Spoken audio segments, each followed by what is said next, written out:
Now we'll discuss ISI's 2016 B-Stat B-Math UGB paper. And the first question is, a class has 100 students. Let AI denote the number of friends the ith student has in the class. For each j varies from 0 to 99, let Cj denote the number of students having at least j friends. Then we'll need to show that summation ai from 1 to 100 is equal to summation cj, j varies from 1 to 99. Now, in order to make you understand the fundamental behind this question, I'll take a simple version of this problem. Suppose there are 5 students in the class, A, B, C, D, and E. A, B, C, D, and E. Now, suppose A has 1 friend, B has 2 friends, C has 3 friends, D has 2 friends, and E has 0 friends. Now in this case, if I look at this summation AI, then summation AI in this case will be 1 plus 2 plus 3 plus 2 plus 0, and it'll be simply 8. And then summation Cj will be C1 plus C2 plus C3 plus C4. Now, how many students have 1 or more friends? 4 of them. Now C2, at least 2 friends. So there are 3 cases. At least 3 friends, 1 case. And 4 friends, it is 0. So which again is 8. So this summation AI is equal to summation Cj. Now in order to solve this question, what we'll do is, first we'll find number of students having exactly j friends. So the first part of the problem is, we'll find number of students having exactly j friends. And how do we do that? Now Cj is number of students having at least j friends. So it'll be, say, nj, nj plus 1, nj plus 2, and it will go all the way up to n99. And what is Cj plus 1? Cj plus 1 will be nj plus 1, nj plus 2, and n99. Now we'll subtract second from first. We'll get nj, which is number of students having exactly j friends, and it'll be given by Cj minus Cj plus 1. So there'll be exactly nj students who have exactly j friends. Now in order to understand this summation ai and summation cj, what I'll do is I'll take the help of bar graph. Now here on x-axis, I'll mark the students 1, 2, 3, 4 up to 100, and here we'll mark number of friends that they have. Now ith student has ai friends. So first student has a1 friends, and what we'll do is we'll express one friend with 1 unit. So this I, it will have a1 units or a1 blocks. In the same way, for this second student, we'll have a2 number of blocks.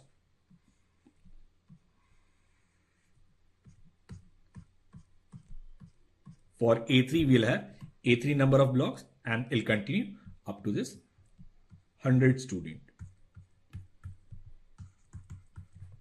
Now, what I want to do is, I wish to count number of blocks in this graph, which is equivalent to saying counting of friendship units in the class.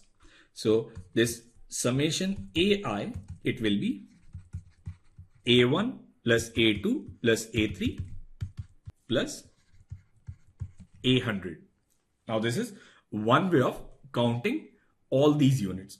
Now another way of counting all these units is, we know that exactly nj students have exactly j friends.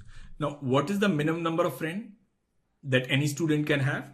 So it'll start from 0, and then it'll take the values 1, 2, 3, and then the maximum number is 99. A student can have maximum 99 friends in the class.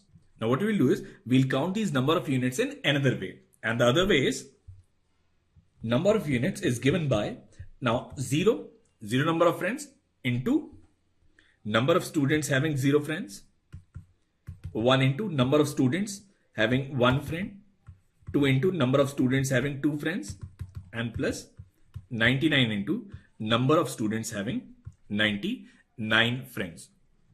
Now we know that we can express this as summation j into nj, where j varies from 1 to 99.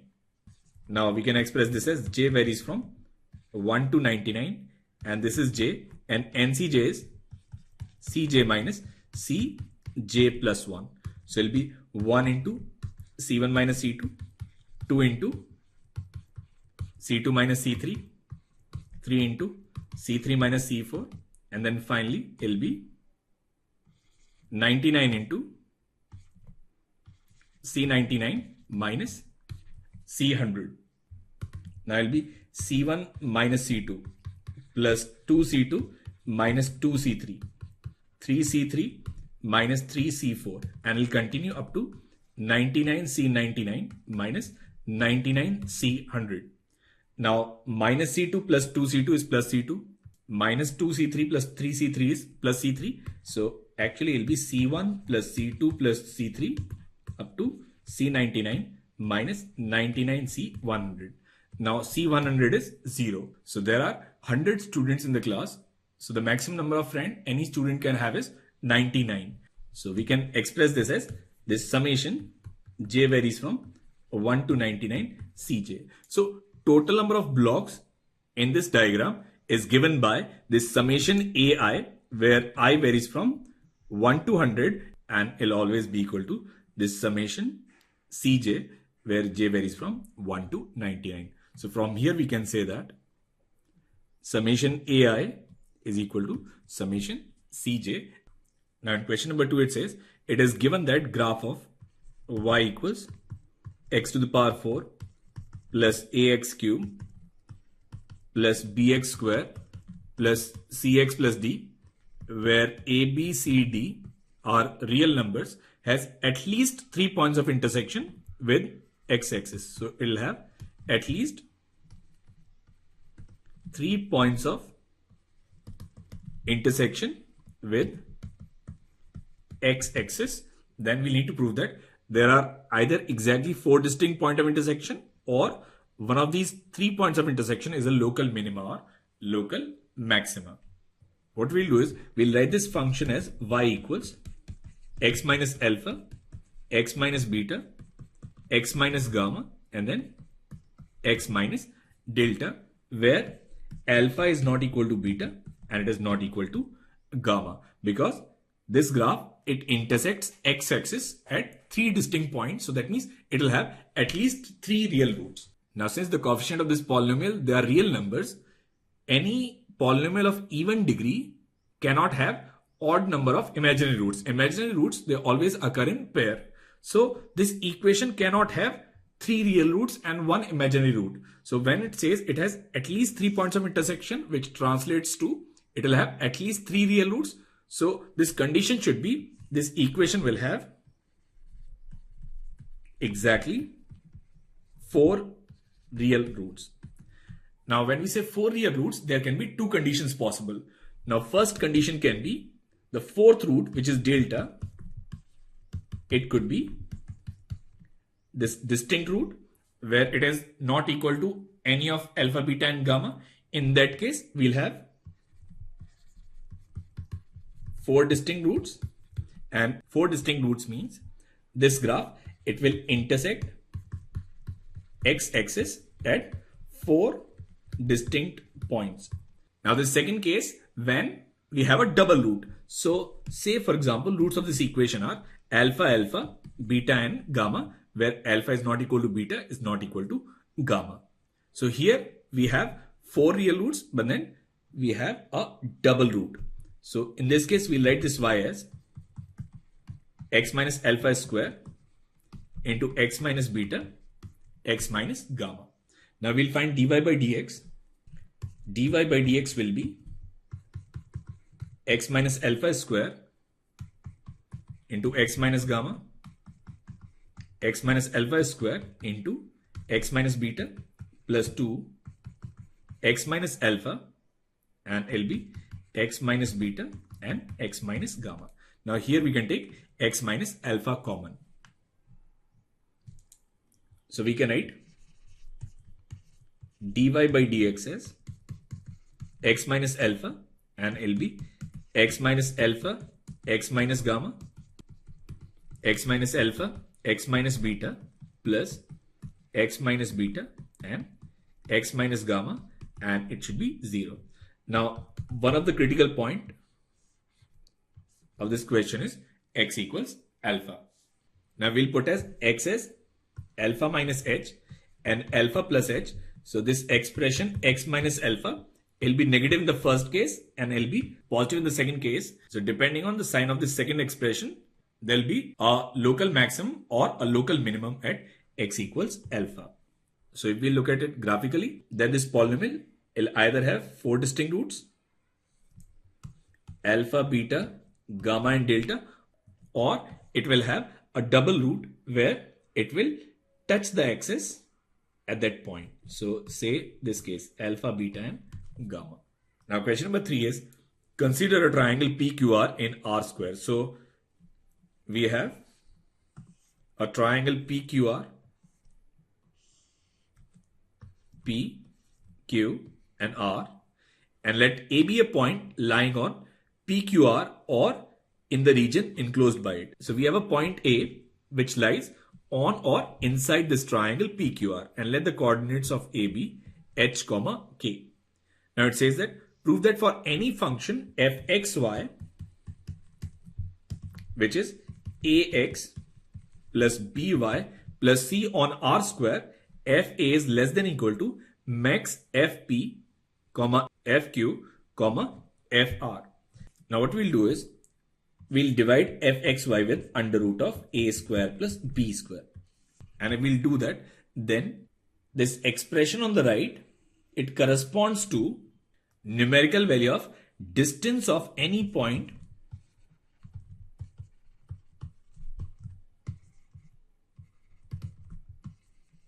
from the line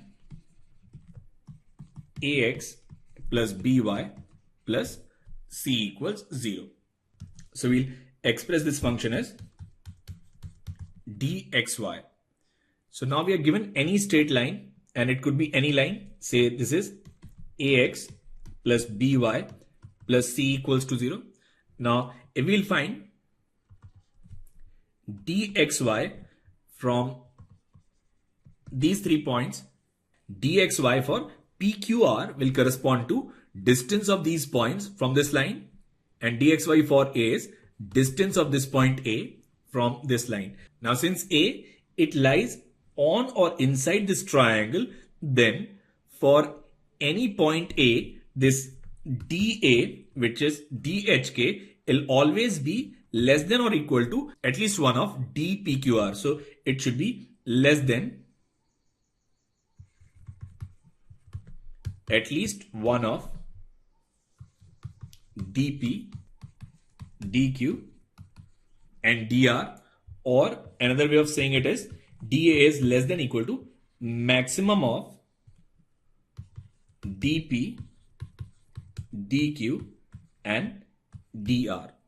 Now dxy is fxy upon under root a square plus b square. So we can write this as fa upon under root of a square plus b square is less than equal to max of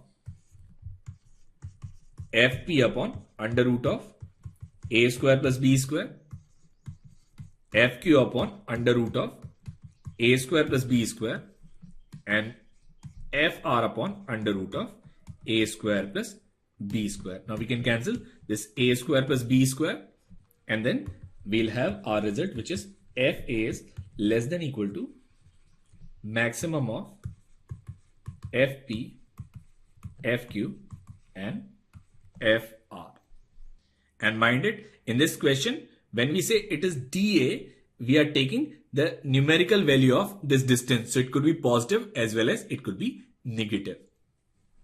Now question number 4 is, let f and g be two non-decreasing twice differentiable functions. So that means f dash is greater than equal to 0 and g dash is also greater than equal to 0 such that f double dash x is equal to gx and g double dash x is equal to fx, then suppose that fx gx is linear on x on AB, then show that we must have fx equals gx equals 0 for all x belongs to AB.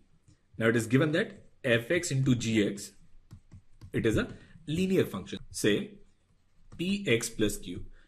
Now we'll differentiate, we'll get f dash g plus g dash f and L be equal to p, and we'll differentiate again, we'll get f double dash g plus f dash g dash plus g dash f dash plus g double dash f and L be equal to 0.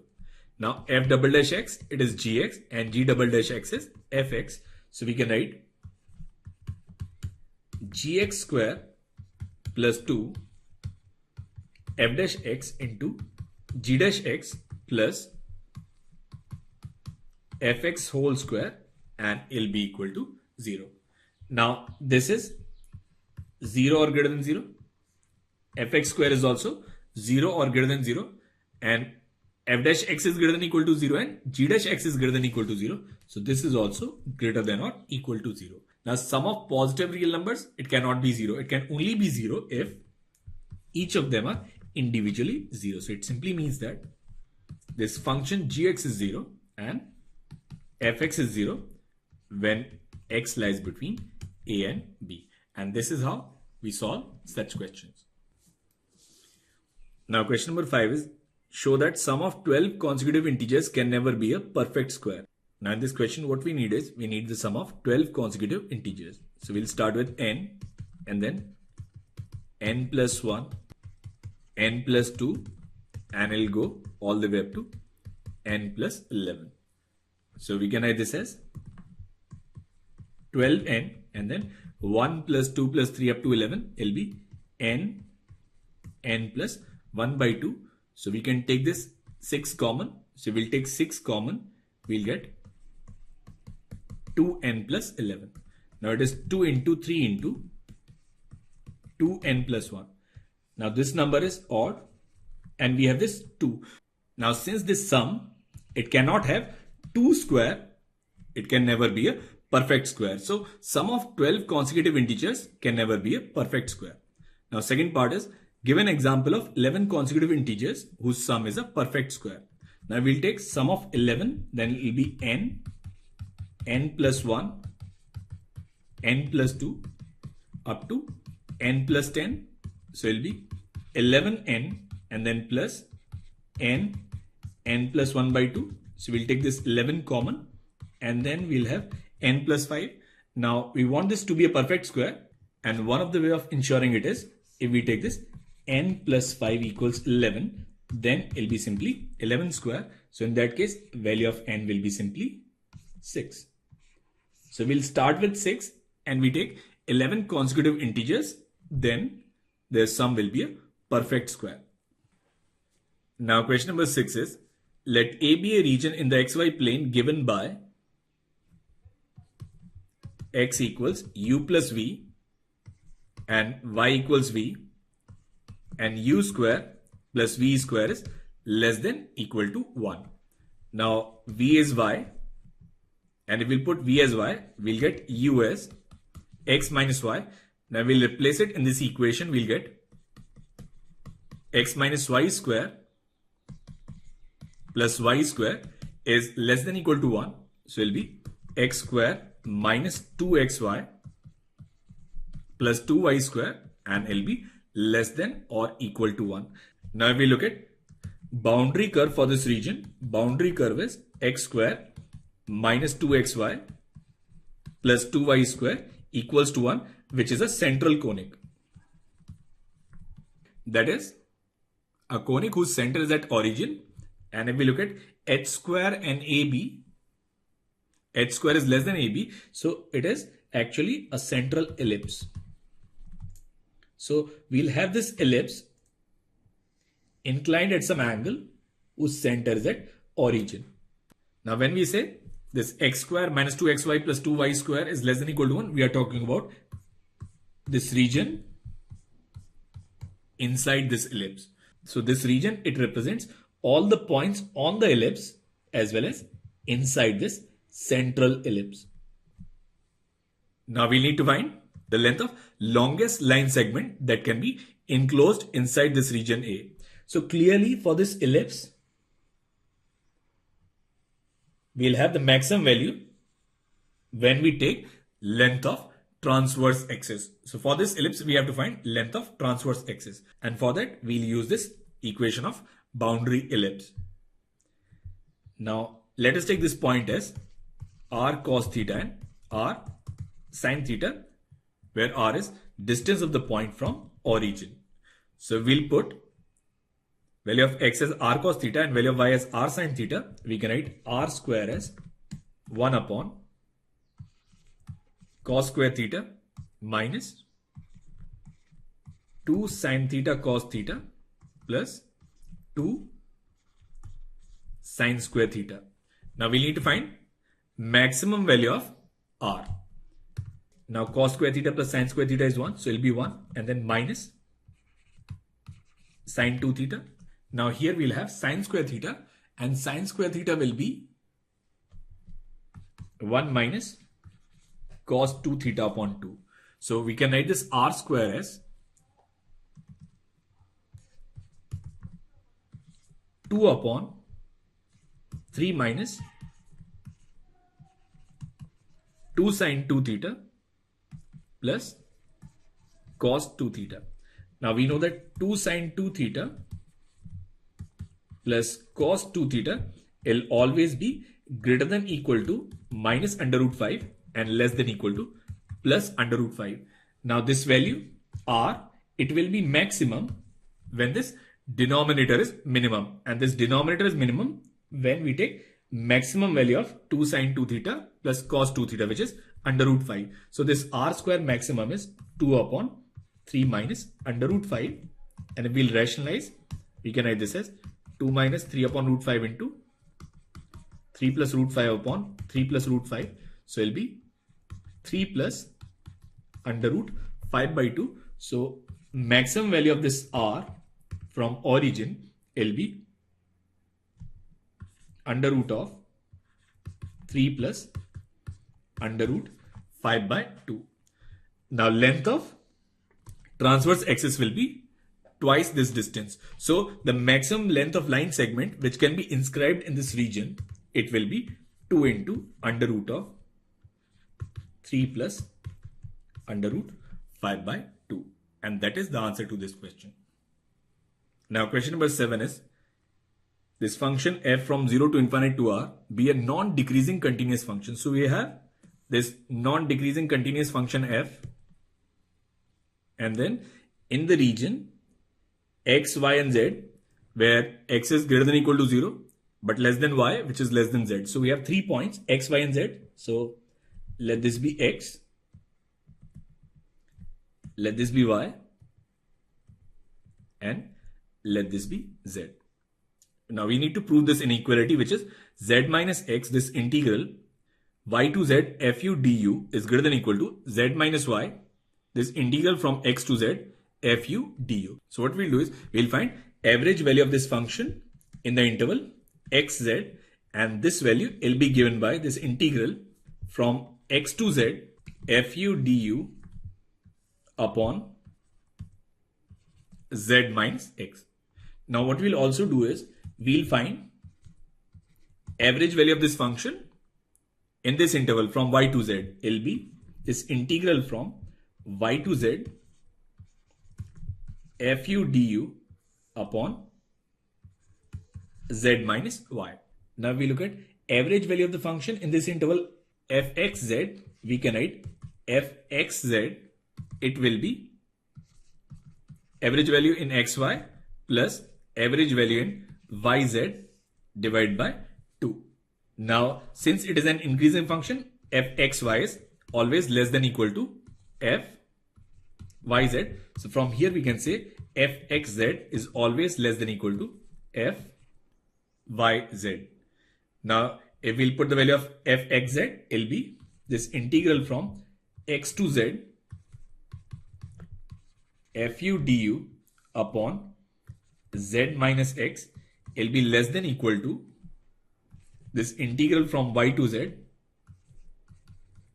fu du upon z minus y. Now we'll cross multiply, then we can write z minus y, this integral x to z fu du will be less than or equal to z minus x, this integral from y to z fu du. So z minus x fu du is greater than or equal to z minus y xz fu du. And this is how we prove such questions. Now this question number 8, it is an interesting puzzle. It says, consider n lotus leaves placed around a circle. A frog jumps from one leaf to another in the following manner. It starts from some selected leaf, then from there it skips exactly one leaf in the clockwise direction and jumps to the next one. Then it skips exactly two leaves in the clockwise direction and jumps to the next one. Then it skips three leaves again in the clockwise direction and jumps to the next one, and so on. Notice that the frog may visit the same leaf more than once. Suppose it turns out that if the frog continues this way, then all the leaves are visited by the frog sometime or the other. Show that this n cannot be odd. So for this question, we have to show that if the value of n is odd, then this frog, it cannot reach all the leaves. So here we have n lotus leaves arranged in a circle.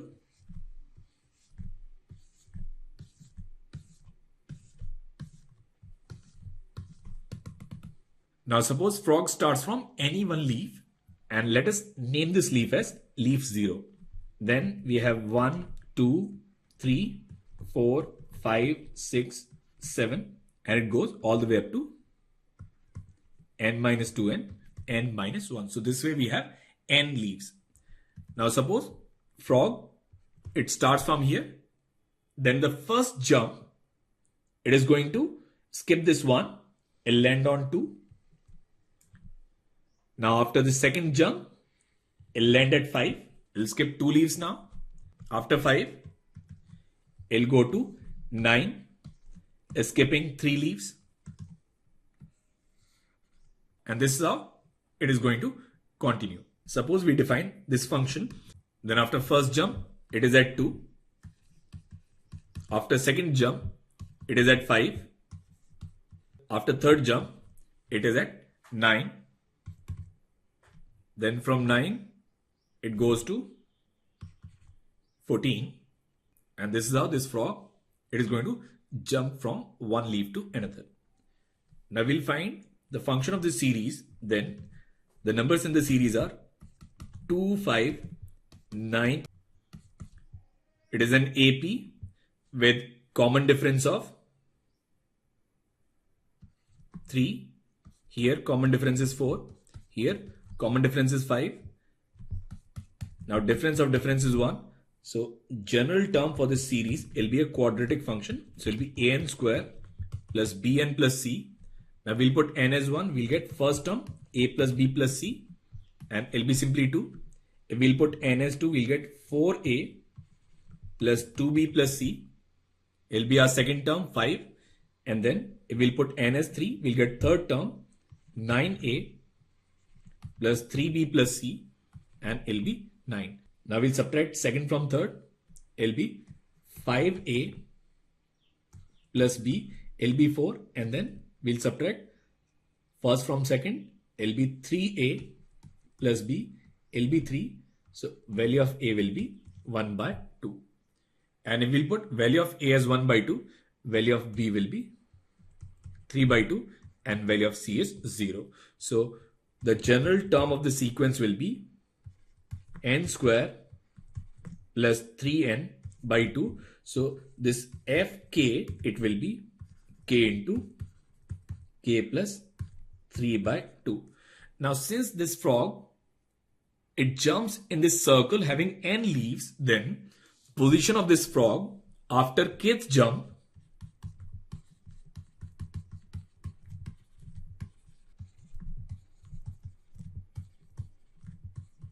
it'll be given by this function fk, k plus 3 by 2 modulo n. Now if we consider nth jump,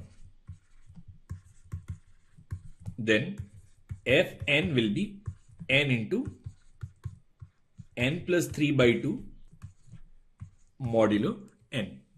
Now if n is odd, then n plus 3 is even, and if n plus 3 is even, n plus 3 by 2, it is an integer. In that case, n divides fn, and if n divides fn, it means fn is 0. So on the nth jump, this frog, it comes back to its original starting position. And from here on, this cycle is going to repeat again and again. Again from 0, it'll move to 2 and then to 5. So this frog, it'll keep continuing visiting the same leaves. Now since on the nth jump, this frog lands on the same leaf, so it means on the previous n-1 jumps, this frog, it could have reached at most n-1 leaves. So it could have reached at most n-1 leaves. So there is at least one leaf which is remaining, and since frog lands on 0 and it'll continue to repeat the same cycle, so there'll be at least one leaf which won't be visited by this frog in any of the cycles. So if n is odd, then this frog, it cannot reach all the leaves, and this is how we solve such problems.